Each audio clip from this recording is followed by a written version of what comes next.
Welcome back to the Blizzard Arena, ladies and gentlemen. I'm Mitch Leslie here with Matt Morello, and we are rapidly approaching not only the Atlanta homestand, but the end of Stage 3. And there are a few teams that are still vying for their spot in the Stage 3 playoffs. One of those teams is the Houston Outlaws. Man, they've had a great stage. They are on the rise. And look, they've had a poor overall season, but this stage in particular has been great for the Houston Outlaws. If they win today, very good chance to make our stage playoffs. We can take a look where they are right now, sitting in 8th place. This would be their final series of a win here, it's got to be a win and in for them, right? Yeah. Especially with their map differential already being +7, only 2 losses in this stage. The Fusion, they do have a few games left, so we'll have to see how it turns out for them. But Jake played really strong in their last match that we casted against the Justice. Played some Tracer, his Hanzo was really strong. I think in this more flexible, kind of just not really roster that they're playing, but just in terms of compositions,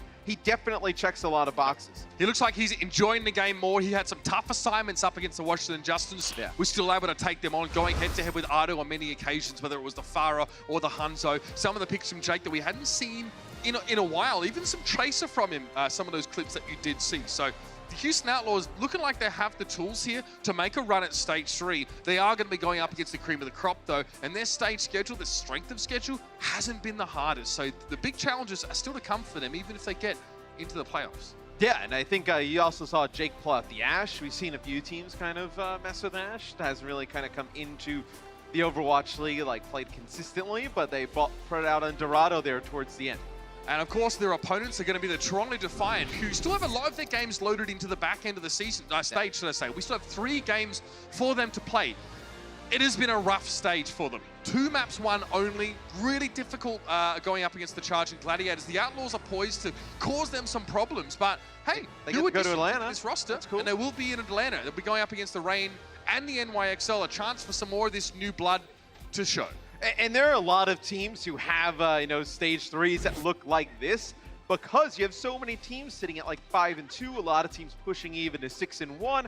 So you're going to have a lot of teams who just catch the brunt of that. It's been more of a polarized stage, right? Toronto's definitely been one who's been on the receiving end of a lot of those top teams. Well, it's time now to bring them out to the stage. Everybody make a big warm welcome for the Houston Outlaws.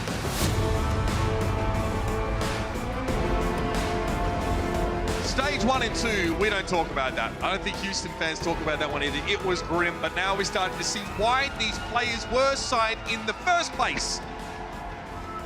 Yeah, they can finally start playing some of the heroes that they're extremely strong at. Muma, I think, definitely excels in solo tank comps, especially on the Wrecking Ball through the offseason. Streamed a ton of his Wrecking Ball play. But I think it's more importantly, Dante, Linkser, Jake, get them on their comfort picks. They can play them all in this type of meta. They look very good this far. Muma's playing very good, self-sufficient, low economy tank style at the moment. He's having a big impact, especially on the Wrecking Ball.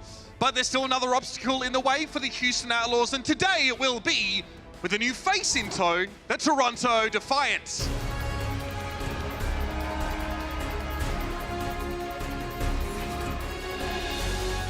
And this team has been a very difficult stage. Much like the Florida Mayhem, they are rebuilding. And who is that? Mr. Logix returns to the Blizzard Arena. The Belgian previously representing on the Florida Mayhem. Took a spell, I guess, and played for the Montreal Rebellion in our Contenders League, and then was picked straight back up to represent Toronto. You'll see the Magachu also starting here. Gods, a big change in Toronto's roster. They are looking like a completely different machine. Yeah, they really turned this roster into something completely different halfway through. I know Yakpung, Neko, NA, they've been here the entire time, but the 3 players in the middle, a lot of flexibility between them. Logix, it's good to see him back in the Overwatch League, on the Overwatch League stage. But the Florida Mayhem last year, he was pretty good. There was not really, a lot of the times in Florida, you were just questioning, why aren't you seeing him more? Why aren't you deciding to play him more together? They just never got that going. He's a very talented player. Yeah, he likes to crack a joke as well. He's a bit of a prankster in the scrim room, but a very talented hit scan player primarily. So he's Widowmaker, he's McCree. And that was maybe what was the difficulty there for Logix. Also a great Tracer player. Yes. Had a ton of that. There wasn't exactly the best congruence between his hero pool and everybody else's. This guy's been around for a long time, though. On the original Mouse Sports roster, he played on Misfits, a veteran of the scene. And for him, it's a huge deal to get a chance to come back here after struggling with the Mayhem. But he joins another team with a long, steep road ahead of them. Let's check out our map set now, presented to you by Toyota. Oasis is where it kicks off. There will be no Paris once more. Eichenwald for map 3 and Dorado to finish off. Yeah, 3 maps, Oasis, Eichenwald, and Horizon. Oasis, Dorado, and Horizon, where you can see a lot of different things. I think Eichenwald, still, I know we are seeing some teams experiment, like far on defense, like back to some strategies. Some we saw Widowmaker attack. last year, yeah, Widowmaker attack. So maybe we see some more damage dealers on those maps. This is the map in which I saw Mangachu put out one of the most filthy performances ever on this Farah. It was at World Cup. He was representing Canada. His Farah is insane. Toronto with a new look here, bit of a new lineup. The Outlaws won't go with the Symmetra. That's a bit of a ritual of Moomis here. They actually go for a very practical comp with a Sombra in the mix. So Toronto definitely with a more interesting offering. Yeah, and Toronto goes Farah Mercy. Neko will play Ana here. Logic's on the McCree. Oh man, this is where I want to see him. Yeah, they're gonna go back and switch, I think, the Outlaws. They don't really feel great. I mean, it's fair enough though. If you're the Outlaws, play, you watch the Defiant, you probably expect them to come with much more of a tank setup. Well, your options are like shield break if you're the Outlaws, or some kind of dive comp. They go for a little bit more of like a dive, and then also have Jake there, split players off with a Dragon Strike, or, you know, just being able to pick off some kills long range with the Hanzo. Linksa takes a hit from Logix, opts out of that battle, realizes McCree has the better of him still. Tries to challenge though, headshot for Logix as he was the one playing aggressively there. Outlaws fans, a lot of them here today, very pleased to see the more DPS-centric offering, but execution needs to be followed through with. But this is a match for the Outlaws that they absolutely need. They cannot come in here and overlook an opponent like they did the Florida Mayhem. Like, the Defiant have not been good this stage. But still, it's a new look Defiant. Mangachu picks up one. Blink has no one to cut to right now. He can't guardian angel to a teammate. Oh, just in time, Linksa gets there. Unfortunately, while Linksa was busy trying to save point, fish him out of the drink, the Defiant just tightened their hold on the point. The Outlaws have been able to get absolutely nothing done thus far. Logix is ruining them with 3 final blows, 4 eliminations. And I think it's hard for the Ana here, like Raucus, like you want the healing at range, but then it's also you kind of get in a world in which, like, well, you know, they have a diva for your biotic grenades. You kind of want the Ana maybe to put some pressure on the Farah, but healing through that Orisa shield for the flankers is almost impossible. Jake, advantage against McCree at longer ranges. You notice that Logix probably won't pick that angle too aggressively from here on out. Trying to play it safe. Jake now being pocketed. Logix playing it safe. Dragon Strike now coming through across the point. Yakpung just holding his ground here. The Toronto Defiant have no reason to overextend. They wait for the Outlaws to come to them. Houston are the ones that have to solve this puzzle, man. They don't have a lot of time. Linksa goes over to Soldier 76, so if you want to bring the 76 out, put pressure on this Farah, as Mangachu's just been laying down rockets, nobody looking at him the entire time. It'll be a minefield that comes out from Booma on the point, and that's going to be an EMP.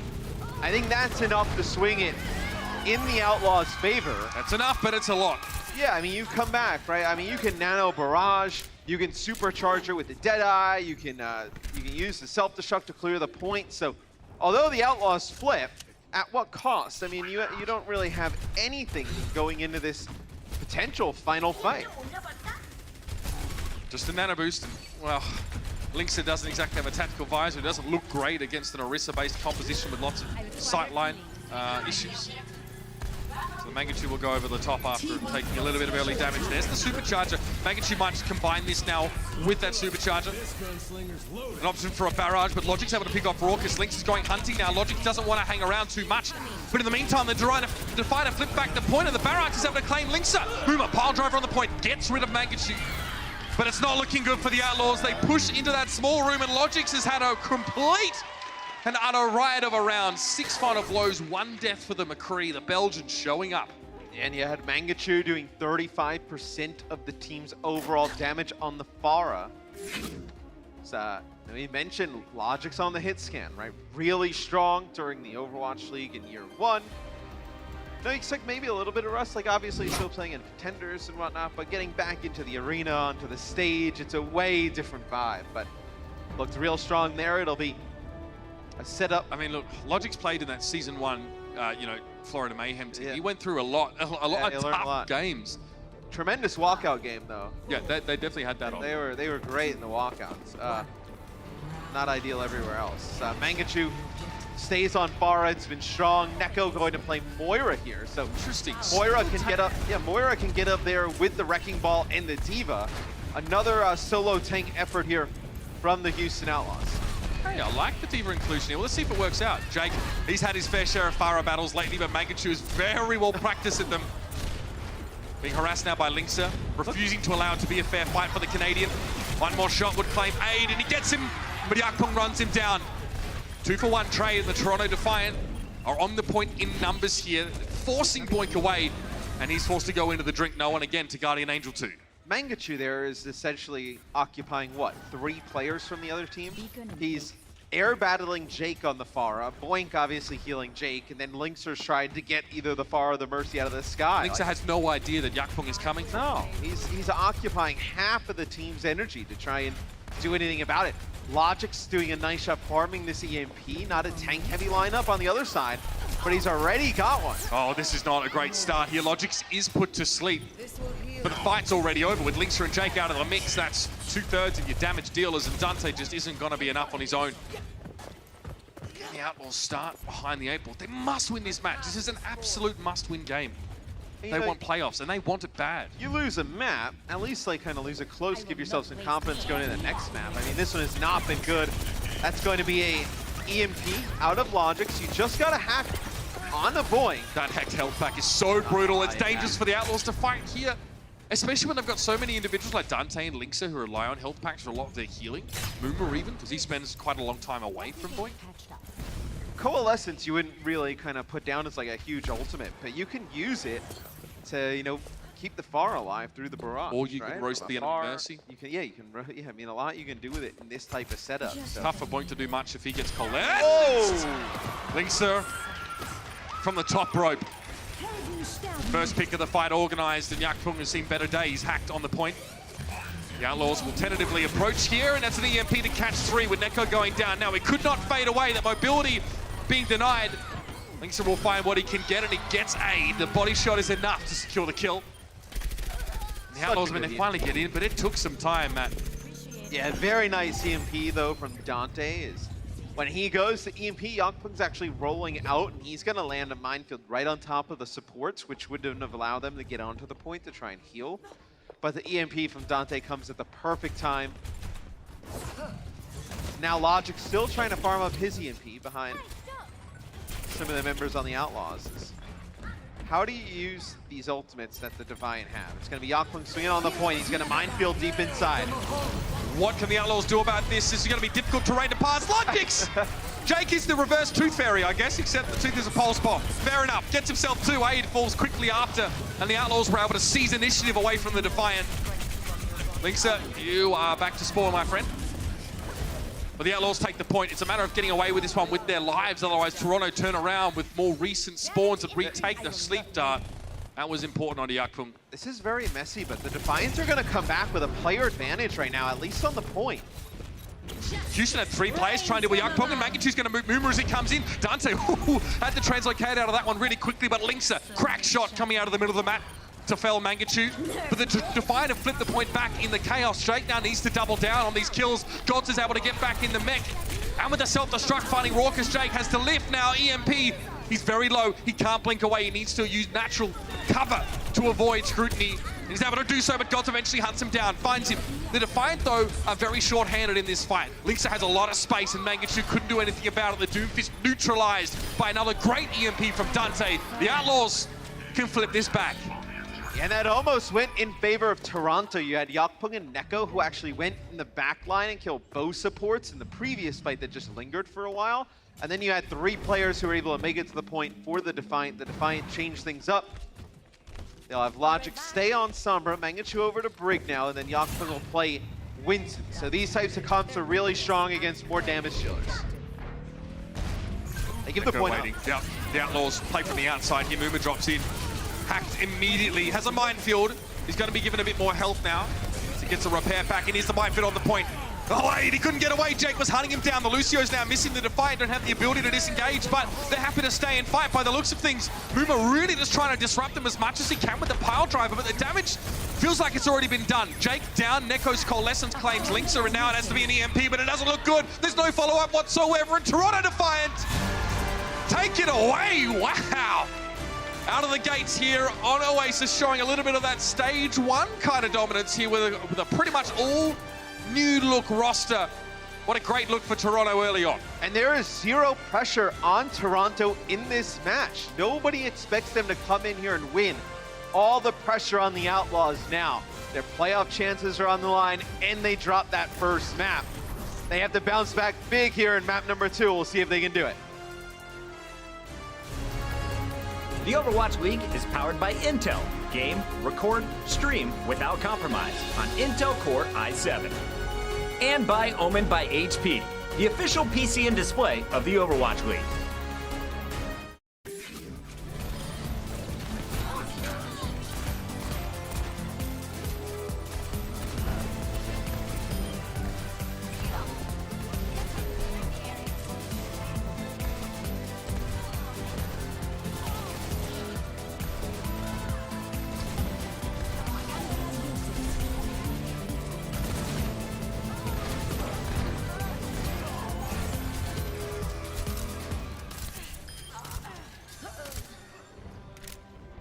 Team up for special attack. Buckle up. This gunslinger's loaded. Initiate objective capture. Incoming.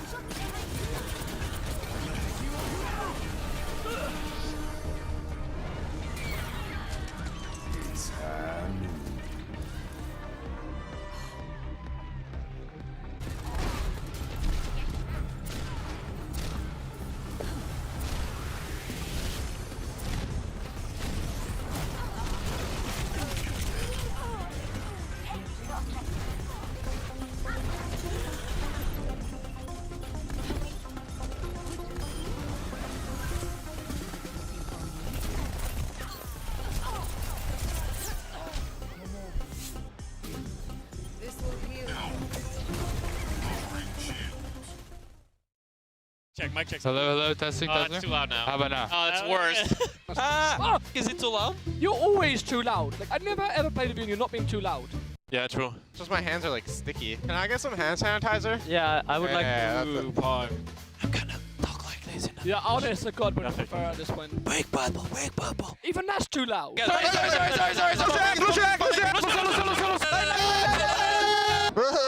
Whoa. You have to do that. Like, it's something you have to do. I mean, yeah. Nice! Nice! Right! All together now. What? I'm gonna change my spray. I think that's important right now. Oh, a lot of people. 1,000. 1,000 people. Yeah. They're all for you, Violet. For me? Yeah, for you. Nice. My birthday tomorrow, we win, please. Your birthday tomorrow? Yeah. Okay, we lose. I'm not okay. On the left side or the right side, Brady? Okay. No, that was a question. Hey, let's go. He took his shoes off. And keep them off. If you put them on, we lose. Last time you put them on, we lost. Then again, we lost every time. Let's go. 2, 3. Fighting! Happy birthday. And welcome back to the Overwatch League, where you leave your shoes at the door, apparently. The Toronto Defiant start off with their first map win on Oasis, and the Houston Outlaws do not look pleased at all. This is, again, they've had such a great Stage 3. They've not been in a stage playoff yet. But this is a game they have to win. It go like their stage. Okay, their stage 3's been great. What does I'll it give mean them if a they hug. don't? What does it mean if they don't make the playoffs? Though, like you can still turn it around, finish with a positive record. But like this team, they look so destined to the playoffs. To not make the playoffs by losing to the Mayhem and the Defiant. I'm just thinking about who they That's beat. rough. The San Francisco Shock. Yeah. They beat the Shock. Like in they've the been stage. that good. It would be pretty tough for the Outlaws. They're Although a team that thrives so much on milestones like that and the momentum that comes along with it. no, you know, it's for some teams it's like you can't get over the hump at the top. For other teams, like you can play up to the competition at the top, but to get like motivated. Like I even knew, like, you know, when I was playing, like playing in like an open bracket or playing like in like a pool play like scenario, like some games you just can't. It's hard to get there. Where I think like some teams in the Overwatch League, it's like you can really like rise to the occasion against the top teams. When you play a team about your same skill level, you go in and you're not as amped up for it, right? You get caught in a grindy game Yeah. as well. Start making mistakes, get in your own head, and can spiral out of control. Both these teams have not had great success on this map in the past. I believe Houston won their Horizon map quite recently, though. The last time we cast them, I believe they prevailed. They could all get the magnitude junk right out. Absolutely, and I want to see the attacking Pharaoh. He did some really cool stuff with it against the Gladiators. I mean, knocking the Orisa and a Bastion off the high ground with Conk. I want to see more of that. The Outlaws on the attack here. They actually have Jake on the Brigitte still there. Yep. Wow, it's 2 DPS. I think they're surely gonna not. Swap this up. Jake swanging that mace back to spawn. What's it gonna be? What do? Do you do like a dive against this? Jake on Tracer? Does Linkser stay on Widow? Looks like he will for now. So You heard it here first. Houston found their Tracer player. He was there last year though. Sorry, Flame. Sorry. Power drive. There goes Mangachu. Wow. Pancake knocked off the Chu high ground. back to spawn. That was quite nice, and that's not great for the Toronto Defiant, getting him caught out so far ahead. Logix. Oh, Logix! That is so hard to do. When you're like, you have the wrecking ball coming at you, like the knockups, you're trying to deal with Linkser, like going off the high with the grapple, like that type of focus. They'll pick that up. It's pretty insane. Logix now take out Muma with the help of some friends. Trying to get a halt into a headshot here. You're looking at a player that just wasn't unleashed, you know, on the Mayhem. Now, looks like a better place for him.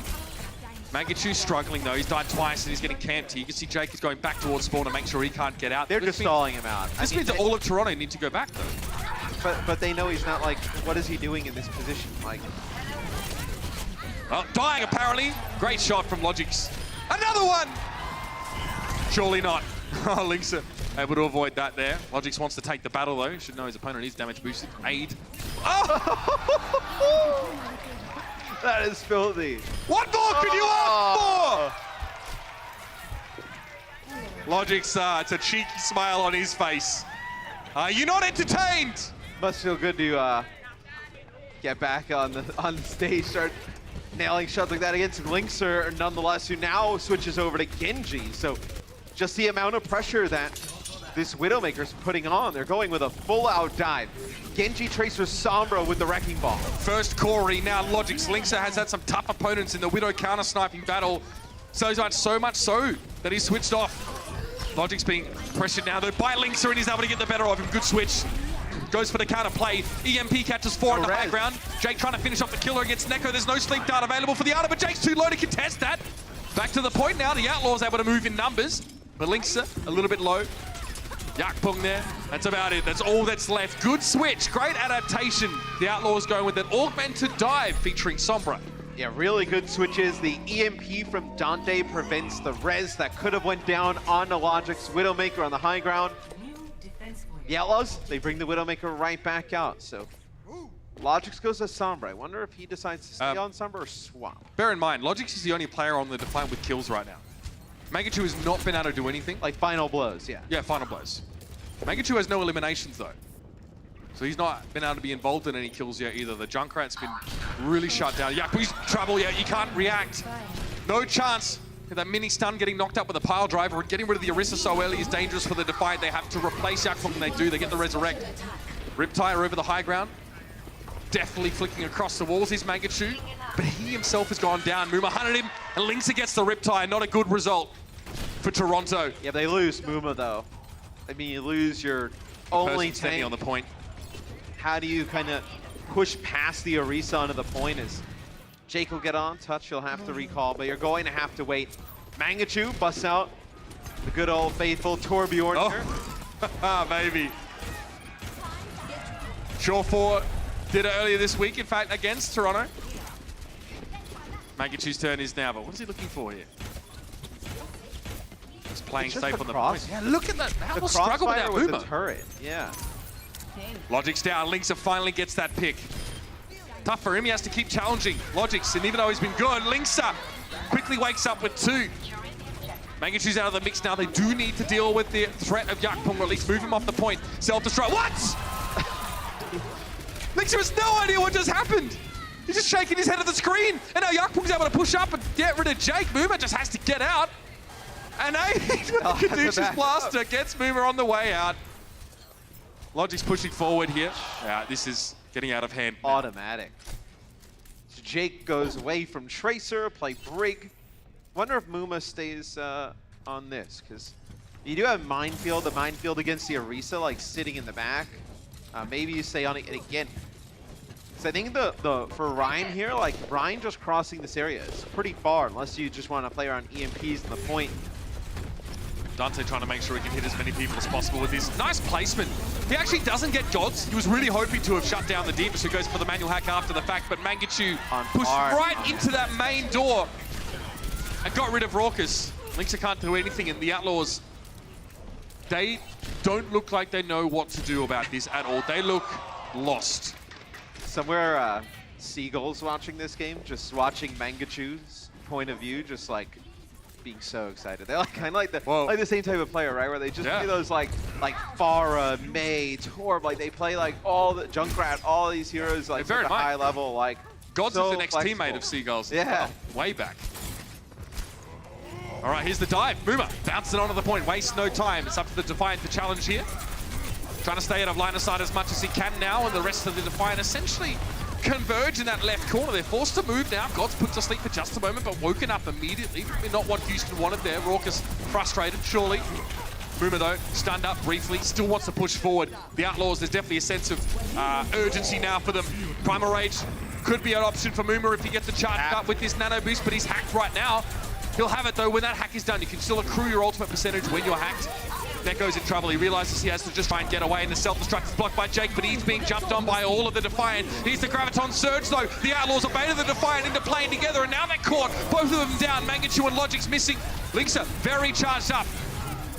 After that, Grav will build another one quickly if the Defiant aren't careful. They finally get rid of Jake, but at what cost? They've already lost 3. Yakpung tries to go for the shadow, but Linksa is able to avoided it because Moomer puts the bubble down. He blocks that shadow. Yakpung very sad about that. The Defiant still need to fight this one, though. They need to hang around, and the Outlaws are starting to slow up, Matt. They need to keep pushing for this. Logix could shut this down with an EMP, and now Elixir is blown up. Sound barrier came, but a little bit too late to save Desire, and Mima wasn't as lucky either. 2 tanks down. Dante, the only one left. He is desuited. It's just supports on the point, and Outlaws need it more than ever, but there's no one to heal. It's just a little emo BM there. Yeah, listen, he's just, it was a stressful fight. Hey, yeah. And I remember with Neko, right, when he had the Boston spray, it was an accident. I'm sure that was an accident as well. It's very outspoken without speaking. No Zarya in play. It'll be a nano boost on a Moom in the back. Goes right on to Neko. He will not last long. The Defiant almost lost the point just there. They took their sweet time in getting back, and now Moom is going to make this even harder. Another grab. There's 2-2 fights for Linksa, and Dante finds Gods with that self-destruct. Who's going to get knocked across the point? It's Aid to try and get in there. Mangachu and Yakpung now have to work. Lucio, Jake gets taken down by the charge, a wild charge. But Yakpung's able to find one kill on his own, though. He's going to struggle here big time. Gods might just be able to touch, and he does get there. Yakpung, though, doesn't last much longer. Gods now with the adaptive shield. It helps, but not enough. Logix can't get there. And the Outlaws had to pull out every stop. Look at them. They are not happy. No, as they have to go back to the traditional 3-3. Dante picks up the Diva in this scenario. Toronto, they may have wanted to pull a Zarya out, as they didn't get a Zarya in play. They were just playing the Ryan, the Diva with the Sombra. As having a grab may have held them there. Still a good defense. We'll see their offense after this quick break. Coca-Cola is the official refreshment of the Overwatch League.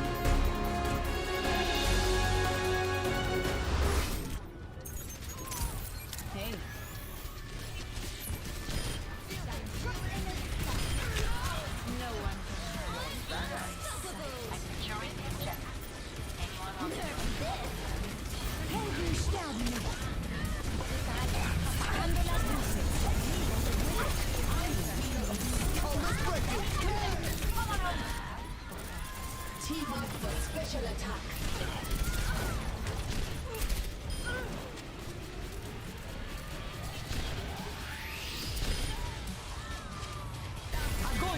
Готовности.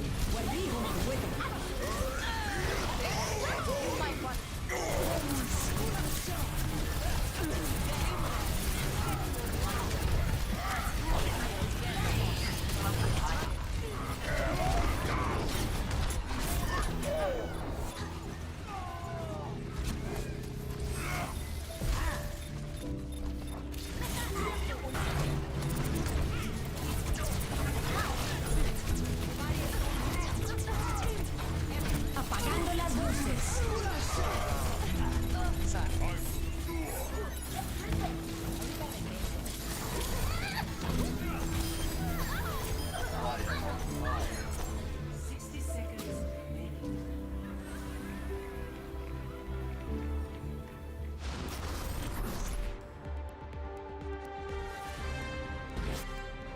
The Toronto Defiant, even after today, there will be much more to be done in this stage. They're going to be at the Atlanta homestand next week. It's going to be awesome.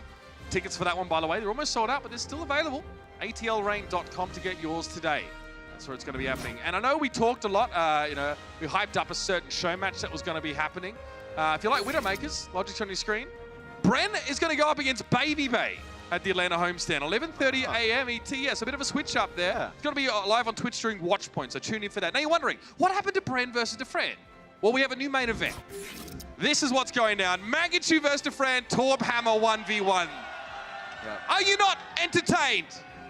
The real skill on display. Listen, I couldn't... Torb can look, chase the other faster with the hammer. Bren, look, like the guy, doesn't deserve to be in the main event. That is absolutely a card that I want to see.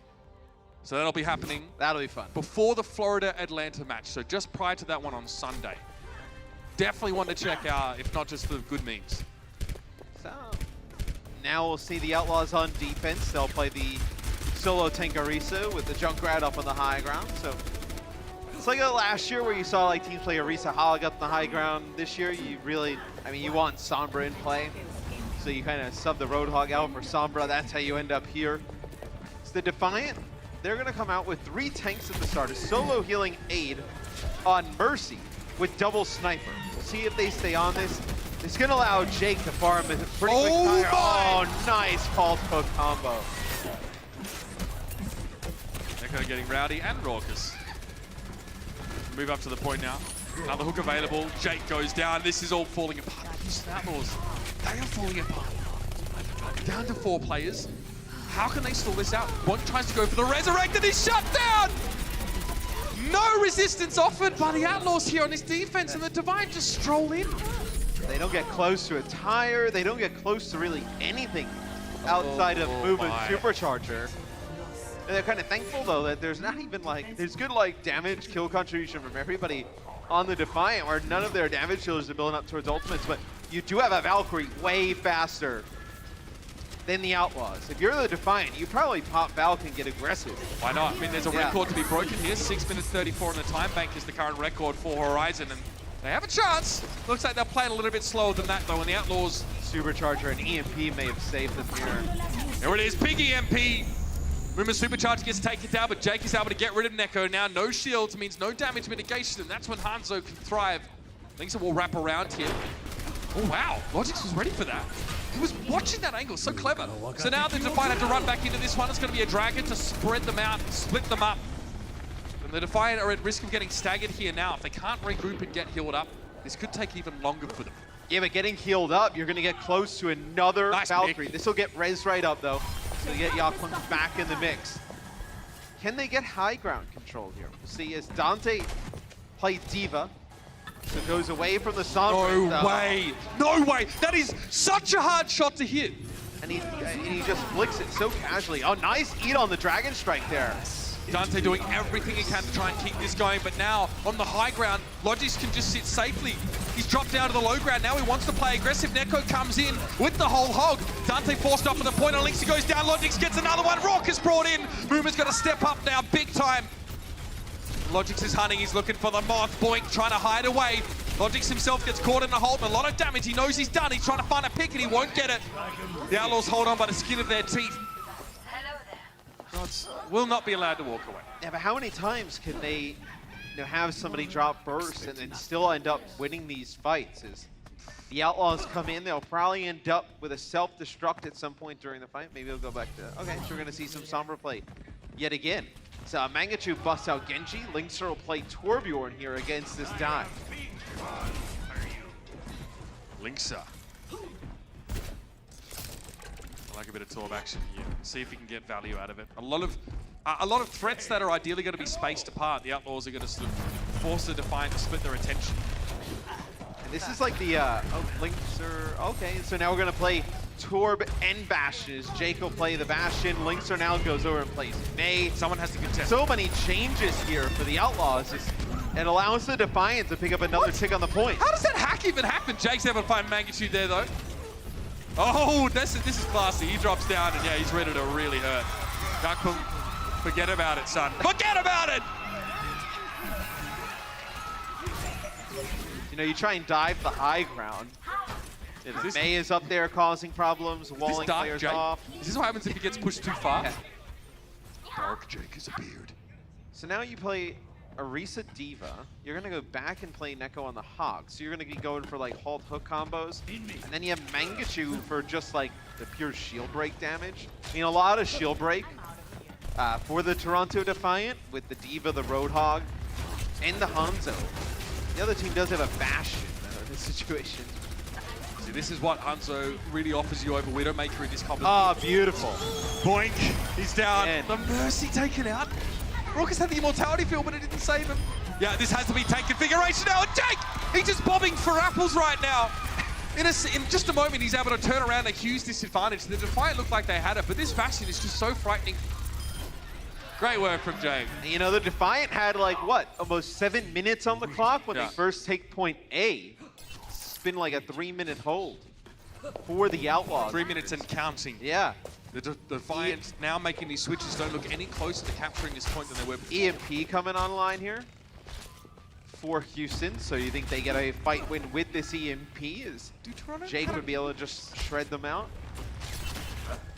Right, again, so back to the drawing board. He's looking for a hold hook combo, breaking a shield. You have to break the shield first, of course, to get... Oh, it's Jake! They hit the jackpot! The Defiant now with all 5 up. 6 up, should I say, going to push on. Jake, having been gone down, is pretty average, but losing Outquonk here, that EMP was well timed. Dante's able to drop in and turn the fight again. Big ultimates from the Outlaws are being brought forth to secure the point. The Moom is down. The Dragon got him. No resurrect. A chance for Boink. And now Jake gets hooked in once more, all falling apart now for the Outlaws. They tried, they dug their heels in, but eventually they were dug out by the Defiant.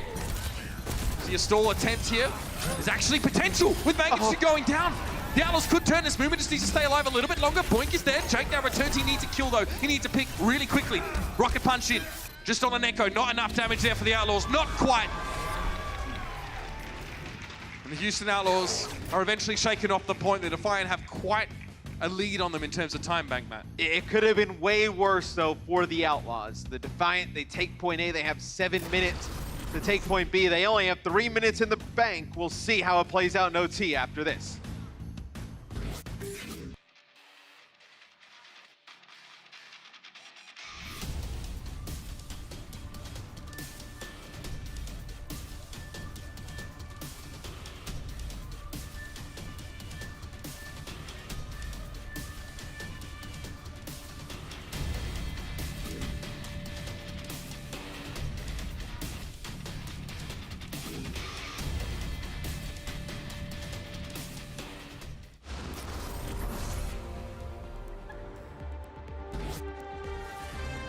The Houston Outlaws need to go on the attack now with 1 minute left in their time bank. One mistake on the approach could mean that they'd have to hold the Toronto Defiant off when they in turn go on attack. Toronto have an extra 2 minutes in their time bank, so they're looking very good.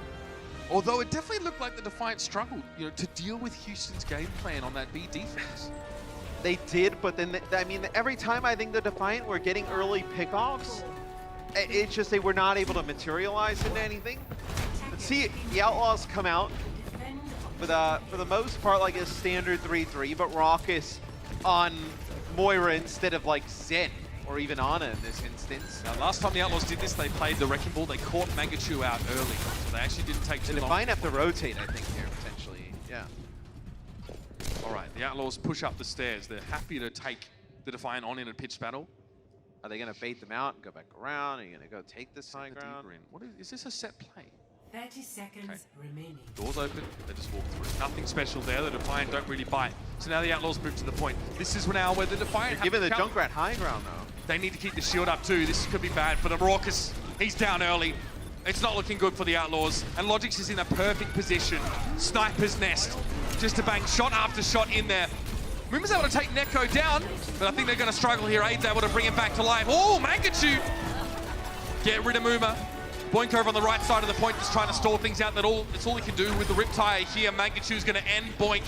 And Linksa has to step up on his own, gets caught inside a trap, and now Raucous can maybe fade onto the point. Oh, I don't even know if he has it on cooldown. He gets there. Jake and Dante have also arrived, but no kills on the side of the Outlaws until now. Mangachu has finally fallen. A big source of damage is taken away, but Dante, without his Diva mech, is not going to be enough. Muma has to charge, and he just comes up short. They do get a tick. They do get a tick on the point though, so is good for the Outlaws. It was just not pretty. I mean, they give up the high ground to the Junkrat. Mangachu's able to put down an unreal amount of damage during that time. But now, you know, you do get 49% of progress for the Outlaws on that first point. Pretty big. For 1 minute, considering that many teams struggle to take point A and in general. So now that basically sets up for the Toronto Defiant. They need to get that one tick, that 49.2%. But the Outlaws need to go with maybe a change here on defense because their A defense has been blown apart. They play the Bastion here. I mean, they very well could. Is it as safe as it is on point B though? Well, I mean, right now they're coming out the same comp that we saw the Gladiators run earlier in the day. If you remember, Hydration was playing the Orisa, Rorad played the Winston in that scenario. This time we get to see what Jake's Orisa is like. He'll be protecting Linkser on the Bastion. Right. Muma just to chase around some squishies. Like, the idea is, like, now the Vancouver Titans, they brought out a lot of damage dealers to deal with this Bastion setup. Is that they bring out the damage dealers, you have the Winston to kind of solo some players, solo supports. When Vancouver saw it, they brought out Reaper. Reaper obviously very strong against Winston. We'll see. I wonder how long we see this Doomfist for. Doomfist, if he gets caught in a hole, has a really bad time. That messes him up hugely. Yeah, Sombra Duke dive, probably not what you're going to go with here. So Logic's the Hanzo? Yes, no? Please repeat the question. Yeah, it is Mangachu Hanzo. Pharah. So you'll play Pharah Hanzo with the triple tank. Jake has to make sure his shield is placed such that Concussive Blast won't knock him and the other defenders forward. If Mangachu can get a Concussive Blast in between the shield and the wall, he's good, but great pick there for Dante. Logic's already down. That will slow the Defiant up and also give a lot of information to Gets a hack on a Mangachu as well, so you have to wait even longer. So now Gods will play Sombra, Logic's on the Widow, and then Mangachu playing Hanzo, and then you just have your two tanks with your flex support Neko playing Hog. He is getting mowed down. A lot of ult percent there for Linksa and Co. Just 49.2%. That's all the Defiant need on this point A. But it's getting across this no man's land. That's kind of the problem. Neko low, Gods into this. Letting Neko get this low, maybe the Defiant trying to farm their own Valkyrie. This is Dark Jake, by the way. I want to see his face cam. He's Yakpung got the now. furrowed brow. Now we're switching off of the Sombra that Gods was on and going to Diva. So a lot of changes all over the place here for the Defiant. And more than half of their time's gone. Hold there. Jake just lining up. They haven't even gotten anywhere close to the point yet. 1 minute 20 left. Poison Mine doesn't really phase Jake much either. Here's a Hulk. Comes in. EMP. It's good hurt. There it is. EMP. 5 players. 8 does have Valkyrie, but it's probably not going to be enough healing if they stand around like this. And it isn't. They awoke Dark Jake. They made a big mistake. Just Muma to go down there, and it's not really a big issue. The main bastion of the setup, no pun intended, sorry, is Jake obviously standing there protecting Linksa. Holt going to catch Neko. He's happy to take some damage. He's just going to take a breather. Huge ultimates, though, still available. Look at how little a gap. Yeah, there's hardly any. Shield. It's tiny. Supercharger plus tank configuration here. I mean, Linksa is the most powerful right now, but he's also at the most risk. He needs Nano to be boost careful. as well. Just the one kill, it will be enough. 30 seconds. He dropped down and there's 27 seconds left. And Gods gets hacked during that, so he can't even try and go in with Matrix, as you have not had the Defiant even cross the choke just yet. Houston playing for the win here. They want this map. And Matrix gonna come down with this Bastion. That is going to be frightening. The Defiant don't have much of a way to eat that. Here it comes. Air Matrix and Bastion. Mixer doesn't even need to see the enemy to know how to deal with them. Yakpung went down first. That could be nasty. It's a trait though. Dante's missing, but Mangachu out of the picture now is going to be a problem. Boink and Raucus holding down the fort with an immortality field, and now Gods has to face the full fury of a flustered Finn. Mixer on the point of Neko to flank around. Oh no, the hook! He went for it too early and Langston just shuts him down immediately. If he'd connected that, it could have been something there. But now the Outlaws will hold on. They hold out and they hold off a very plucky Toronto Defiant, and they get themselves a map 2 win, a map where they look very poor on attack. Mooma can't believe it. Dark Jake had to be awoken. They had to bring out his dark side and it worked. A lot of things to discuss in this match so far. Houston, finally the smiles come out. The poster boys return to the camera shot. We'll be back after this halftime to break things down. The Overwatch League is brought to you by T-Mobile, now connecting 99% of Overwatch League fans. Catch your league on America's network, T-Mobile. And by State Farm. Whatever life brings your way, State Farm is here to help life go right.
Stay relaxed, boys.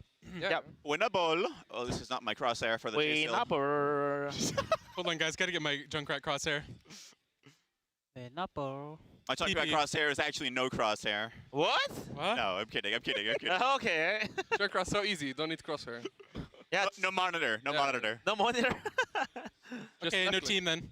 Okay. New team. After the Defiant came out and took map 1, it was the Outlaws clutching it out on Horizon to tie things up 1-1 at the half. What's up, everybody? We are back. Guys, this match has definitely delivered. To me, very entertaining. Yeah. How you guys been enjoying it so far? I mean, that was a lovely comms check. Aid is such a wholesome boy. Bro, right? Just saying winnable over and over. Winnable. Such a good attitude. I love that PMA. So good, so good. All right, so guys, let's go ahead and jump straight into the highlights because there's a lot to unpack here. Oasis, man, we got to see some of the new blood for the Toronto Defiant come out here and put in some work. Yeah, it looked so good. This Toronto retooling is incredibly strange, honestly. It's the first time I can remember in esports history that we've we've had a full Korean roster become a mixed roster and integrate Western players in, move the communication over to English. Yeah. And this team has been struggling, but right there, these new additions look like they're fitting in perfectly. Yeah, and I was saying it before, but it would be banter, wouldn't it, if this team beat the Florida Mayhem? If they switched to full Western players. All of the Mayhem Academy players beat the Florida Mayhem. But I mean, it's just a phenomenal performance coming out from the Toronto Defiant. The Houston Outlaws as well showed us some of their newfounded flexibility, I guess, as well, when they've been playing stuff like these bunker compositions. I mean, Link to Genji is a thing I feel like I haven't seen for quite some time. But I mean, these bunker comps are becoming more and more standard across the board, and I think it's funny, actually. It's kind of like almost a regression in the metagame. We saw this a lot last year. A lot of Orisa compositions going. A lot of teams got very good at breaking them, particularly with Hanzo, particularly by using Orisa's own hold. And it feels like teams have kind of forgotten how to do that as it stands. And struggling a lot to break it, I think it's also a lot more difficult with Batiste in the mix now as well, especially when people have learned how to integrate the Bastion. And we didn't see teams experimenting with Orisa Winston compositions, which teams like the Houston Outlaws have taken from the Gladiators playbook. Like, as a concept. It's awesome because you've got that central Orisa, which is often played by a flex player like Jake is playing it here, and you allow your main tank to go wild with the heals by combining with the Sombra. Then you've got nano boosts for them as well. It's a really sick-set strategy. Just want to, and that's straight out the Gladiators playbook to win them the map. Point out as well to everyone at home, Josh is standing on this side so that he appears taller on the camera.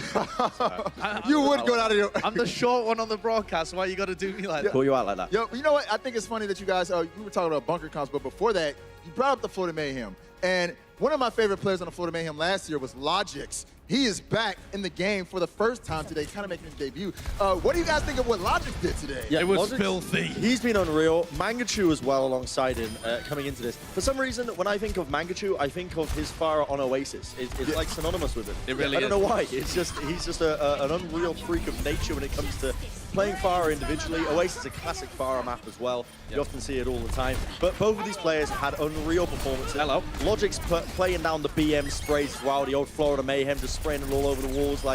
But honestly, a fantastic showing from them, and I really do like what we're seeing from the Toronto Defiant with these guys coming in as new additions to the team, and a lot of question marks were being had. You know, what exactly is the Toronto Defiant building towards? I think now we're getting a solid idea of what they've got available to them. And this is very strange because it puts Ivy on the bench, and Ivy was coming into the league, somebody that a lot of people were saying might be a top DPS candidate. But, I mean, when you've got Logix hitting heads like that, you don't need it. He's just having such a huge performance. And I feel like they might integrate Ivy in the future into compositions where Gods ends up being benched. But this just opens up a whole range of flexibility for Defiant. I want to see the numbers, though. That's what I want to look at, Logix's numbers in particular. As the Widowmaker specialist on the broadcast team.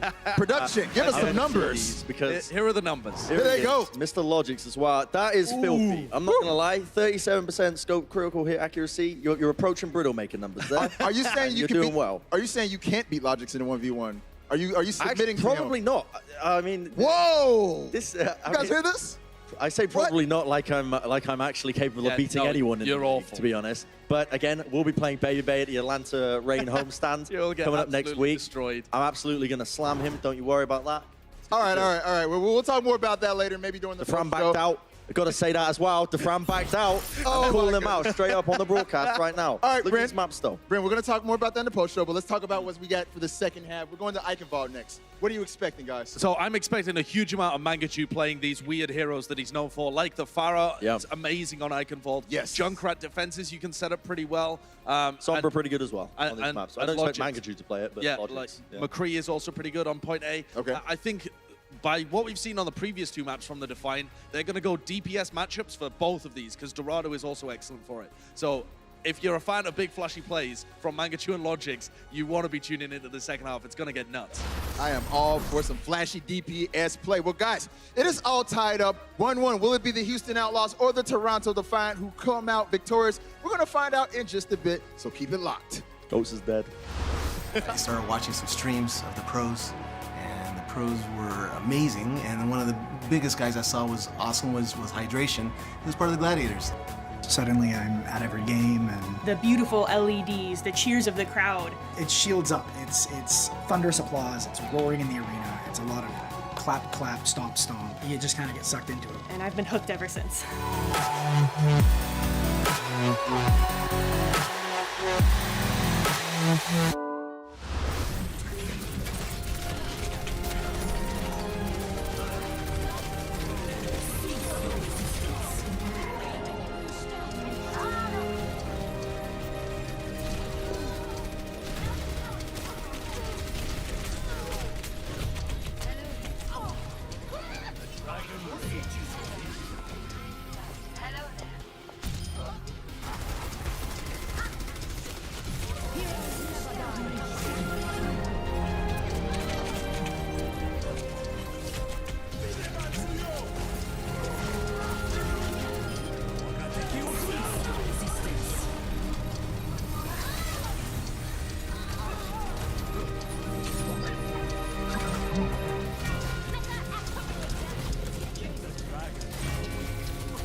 Bit of a shaky start in this series for the Houston Outlaws. 1 apiece after half-time. This is, I'll remind you, a game they have to win if they want those Stage 3 playoff berths.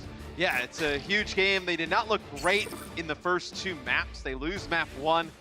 Map 2, they have to pull out like some Bastion trickery to really make it work. Toronto looked really good. A bunch of souls to Jake. Yeah, to sustain him. You know, Toronto looked really good up until then, but they were not able to get past the Bastion compositions from the Outlaws. So we'll see how they come out at halftime. Eichenwald, the next map, not one you can really play a Bastion of sorts.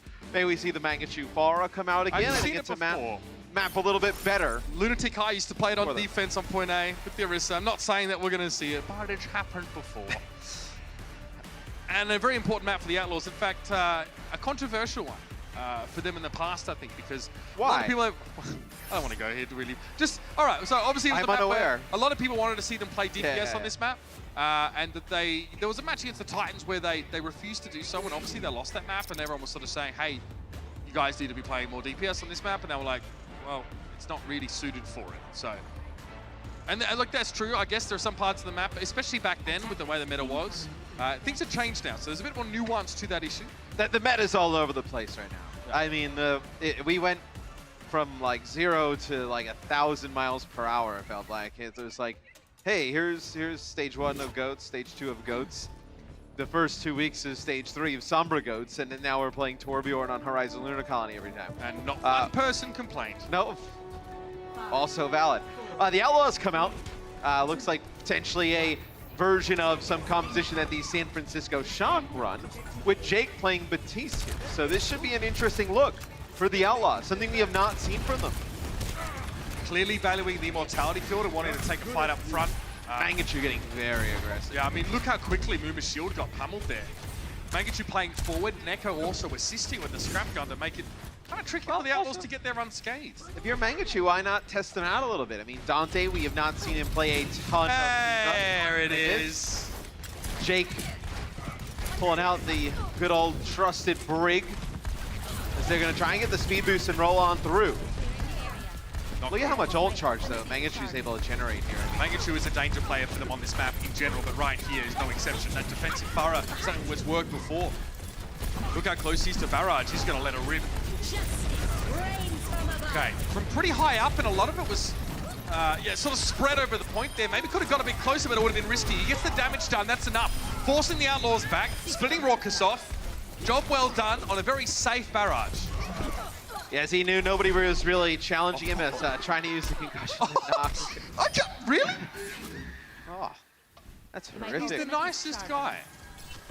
So Dante goes off the side, screaming to his death. Thanks for the assist. This is going to be tough. Mom said it's my turn to play the PC now. And you need to have Raucus play Moira because you need the healing that the Moira provides, but then also that you don't have like a Transcendence, great AoE ultimate. Like, what do you do in case Coalesce here? Looks like they're just backing up. Oh, EMP turns off the Coalescence for Raucus, and the Barrage comes down from Mangachu. Another one? It's true. Yeah, another one to go. Dante's struggling to stay above half health.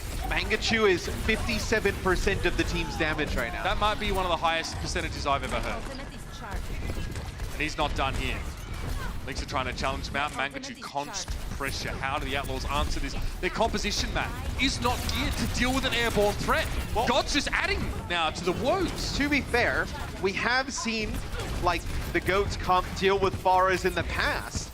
It's just you're putting a lot of pressure on Dante and Lynxer and a team that really has not played a ton of this composition in the past. Well, this Defiant team is refusing to take a front up fight as well, so the Outlaws can't just speed into them and, you know, have less time of getting hit by. Oh my! The Farah. We're getting a barrage every I'm Mangachu. We're all Mangachu right now. For every 48 seconds. Wow. We're getting a barrage. So pretty much every team fight. This is how it ends for the Outlaws in this last fight. Where you guys going? Oh, it's, they were, okay, in all fairness, they were heading off the edge, so. Looks good though. Great on his resume. Barrage again, Mooma caught into that one. Hey, great hold. They hacked the Diva as well. Yeah, Yakpung couldn't get away from that one now. What does Mangachu do about this one? Nothing. Oh, yeah, he knows he's done. Links to though, went for the Graviton Surge. God's ate it up though, so the Outlaws, yeah, 2 big kills here. They have to convert though. With Logic's coming back to life, their numbers are even, and the Outlaws are down a grab. Self-destruct in behind, Raucous low. He couldn't survive, and now the EMP comes out for the Toronto Defiant. And it wipes the sound barrier too. And the Outlaws, oh, they're in trouble. Dante just limbering up for his next respawn. And they are running out of time. Houston collapsing, 20 seconds remain, and they're good with the payload, Matt, but they have to unlock it here first. And so far, not so good. A lot of desperation heroes selected here towards the end. Linkser pulls out the Widow, maybe just to try and get a pick off onto Mangachu here. They need to send the Lucio in to try and touch it. Boyd's not gonna get there. They have a Tracer on the point though. Jake comes in with the rally now. The Outlaws have secured overtime, so Jake steps back, lets Mooma take the front. Not long now, the Outlaws have 2 ticks here. They need to get some kills. There it is. That's the switch. They finally answer the threat of Mangachu's Farah. And Lynx is able to find the shot. Mooma, big charge. Neko out of the picture. He's taken down. Mangachu's brought back into the fight now. Aid with a resurrect, but the Outlaws are still capturing the point. Mooma now needs to defend his point, but they got it! The self-destruct finds no one. The Outlaws make the switch at the 11th hour. Really very late in the day, but they get there. They make the switch. They bring in the Widowmaker and the Tracer, really just to get to the point to stall. I mean, there's no other way they were going to make it there at that moment in time. I think the Defiant going to switch off of the Pharah here as Linkser's pulled out that Widow. What are they going to play and replace it? So Hanzo! Hanzo. Mangachu, big Hanzo player as well. Yeah, not really much of like a Widowmaker player. You'd have Logix always play that for this team, so. Torb, Farah, a lot of Brig, Hanzo. You can play like Mei, Diva. We've seen him play in the past. Seen him play a lot of Diva, yeah. For Team Canada, he had to play Diva. Dante has a pulse bomb. Who will be the recipient? No one, apparently. Straight over the wall. He can't be happy with that. Goz is put to sleep on the high ground right now. How do the Outlaws capitalize? Well, they struggle to. Mangachu finds Dante. Oh, big purple. Oh, that hurts. Bionic Grenade, no one to shield them from it now. It's going to be a nano boost onto Mooma. See what he can get done. Sleep. Well, he won't be happy about that one at all, but Boink and Lynx are able to get work done. There's no follow-up on the EMP that comes from Logix. It was a 3-player purple that came out of Neko and Biotic Who's going to follow it up? That's the problem. Yeah, Dante was there. out of the picture. Mooma was sleeping, so no other heroes in the Outlaws are actually going to approach. Dante, though, saving the day. A couple exit kills there, and they should have this checkpoint now. The Defiant probably pretty unhappy about this. They wanted a chance to try and hold, and they get there just in time. But Yakpunga got to so low, and that Bionic Grenade hit. No one's getting to Linkser right now. It's going to be so hard to shut this Widow down. But fighting here is almost impossible. They need Valkyrie here, Toronto. Yeah, and he died with it. Well, you have to think he's switching, right? Yeah. Yakpung probably plays Reinhardt. Gods now has switched over to Zarya. Logic's plays Zarya, yep. So this is what you'll get towards the final stage. Mooma probably just wants to use Minefield, then switching off. I don't think the Wrecking Ball is too great here towards the end, although Minefield could be pretty effective in this small hallway. So Mooma on the left side, you see him there at the top of your screen. Trying to find like a way to ramp up. What's Jake looking for here, I wonder? Just peeking out every so often. Jake gets taken down. Takes a little bit too much damage. That sound barrier. Well, they don't have Jake. They have to commit. The Outlaws need to go into this 5v6, and they need to get something back quickly. They get Logix and Gods. Now they've turned the tables 5v4. Big Bionic Grenade connection from Raucous set this up, but Mangachu and Yakpung are fighting back. Mooma now going to go with the pile driver. Nano boost was available, but Raucous got taken down by Mangachu. The Outlaws could have kept going. And now they committed Sound Barrier and Minefield into that fight. Looks like it could even have been the rally. Yeah, the Nano Brig there for the Toronto Defiant. Mangachu hits a whip shot. Takes one out towards the end as you have Boink slept here, middle of the bridge. He won't get taken out as nobody wants to push up. Rally here for Toronto, so Houston wants to back up a little bit. Nano boost here for Mooma. Maybe Yakpung regretting taking this fight head on now. That's the fire strike to claim him. Mooma going to waste no time. He charges in, but he's put to sleep, though. Awoken immediately. Bit of an error there for whoever roused the angry Reinhardt. And now Gods is down. There's not really much damage left at all for the Toronto Defiant, and not much point fighting either. Back to spawn. Tails between legs. And they'll reconvene for one more fight. 24 seconds remain. This is the last chance for both teams to stop one another. Yeah, and it's going to be a grab from Linkser. Muma gets put to sleep. So you do have Mangachu making a switch. No more Brig. You're going to need that immortality field of Batiste here towards the end. That's going to be another thing the Outlaws need to look out for. Going to help the potential when this EMP grab shatter down. for the Defiant. And it could be EMP grab for the Outlaws here. All right, there it is, 4 players. EMP, Logic gets in there first. Shadow to follow up. Jake's in trouble. He's on the ground. Oh, where with the charge? He wasn't even supposed to get point there. That one was a freebie. Big shatter from Muma though. Is this savable? He got rid of the immortality field, but maybe he was too late. Raucus was trying to help. What a big shatter for Muma, but there's no payoff for him. Nobody was left on his team. He who EMP's second loses out, perhaps. The Houston Outlaws unable to quite finish the map there. A good distance, but you definitely feel more comfortable heading into the break, having finished that. Yeah, we'll see if they can come back in the next half. Coca-Cola is the official refreshment of the Overwatch League.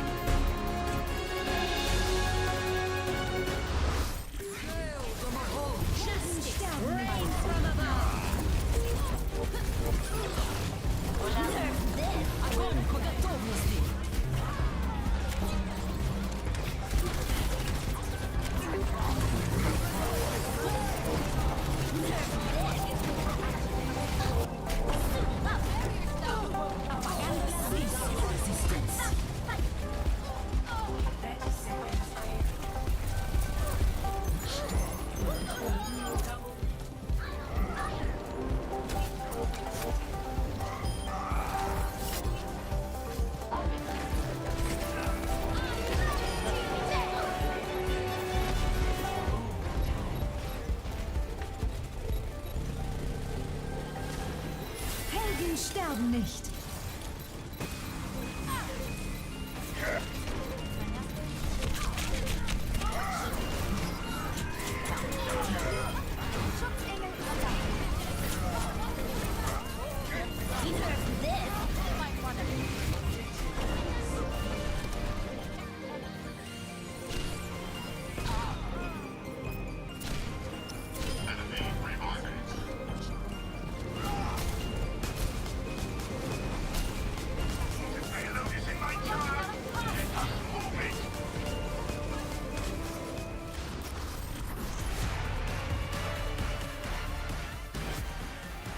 Welcome back to Eichenwald, ladies and gentlemen. I told you there'd be a second half. Oh man, I threw you under the bus so well. Yeah.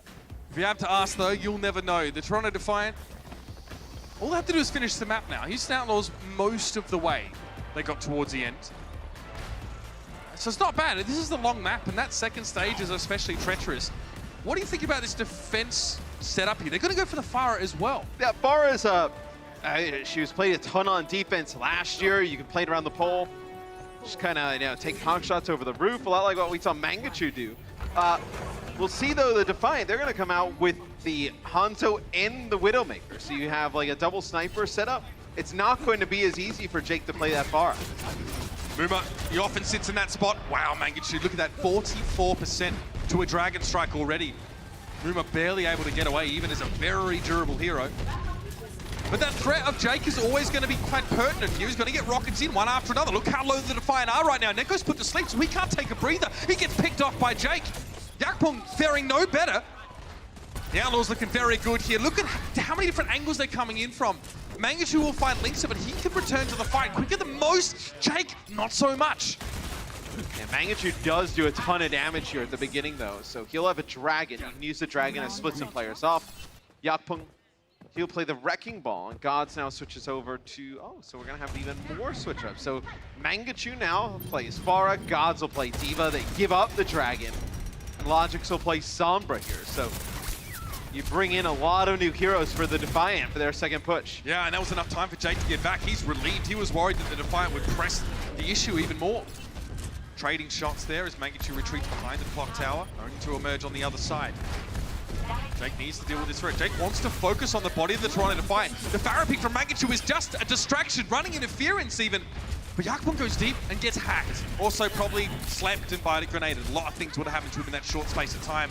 With the Wrecking Ball out of the picture now, all Toronto can really do is just try and trade for kills. They just need to build ult. Yeah, that's all they're going to do. They need to build towards some ultimates. They know that the Outlaws have pretty much all of theirs, so you're not like feeding any more ult charge over towards Houston. God's very diligently spy checking to try and reveal Dante. Oh, he's going high. He wants to get Mangachu, and down he comes. Mangachu gets Jake on the way down and still gets healed up.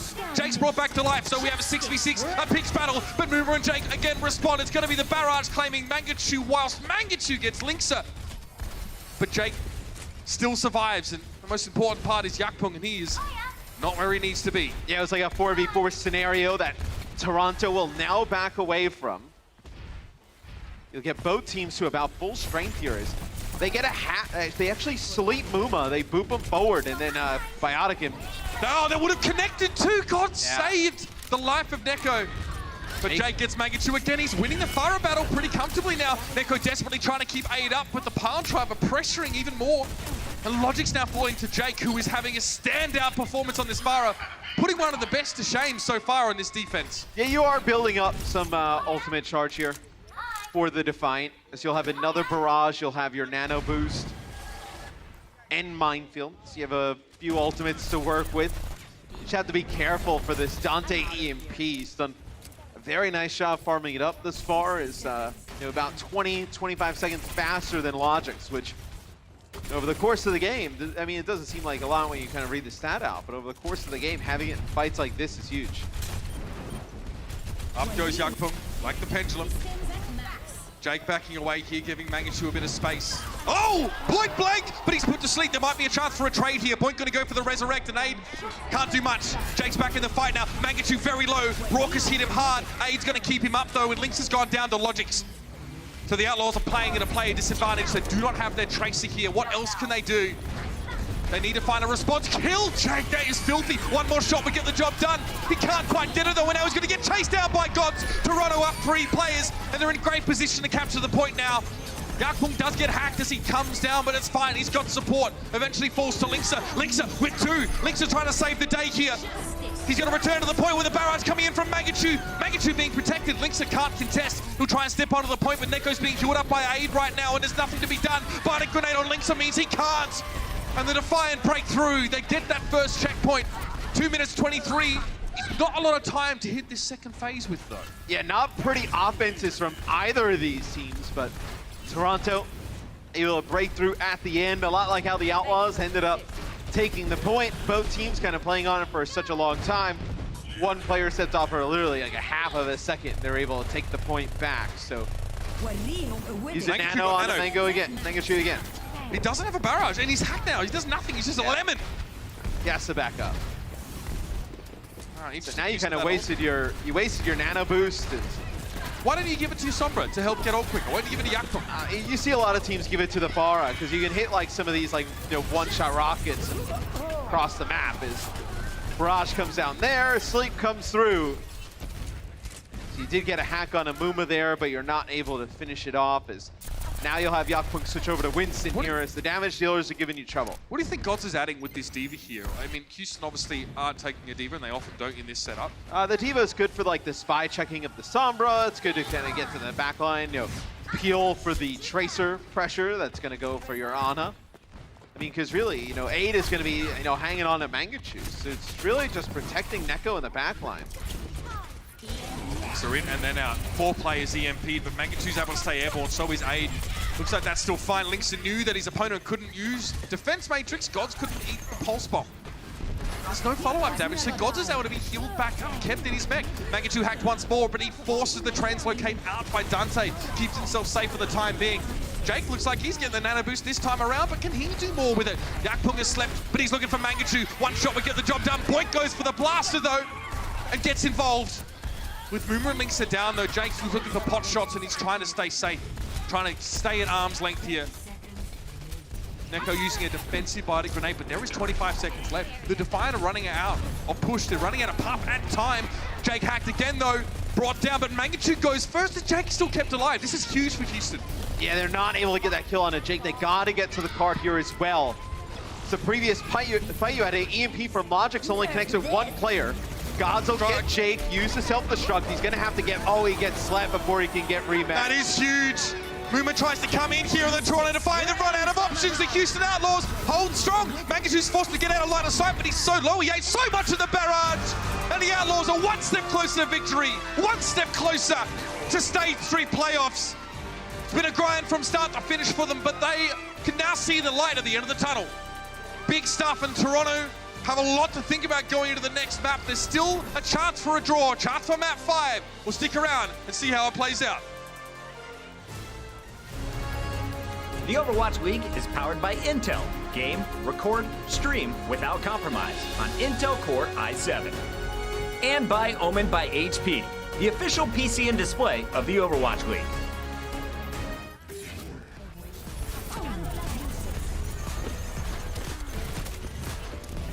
Helden sterben nicht. Justice red.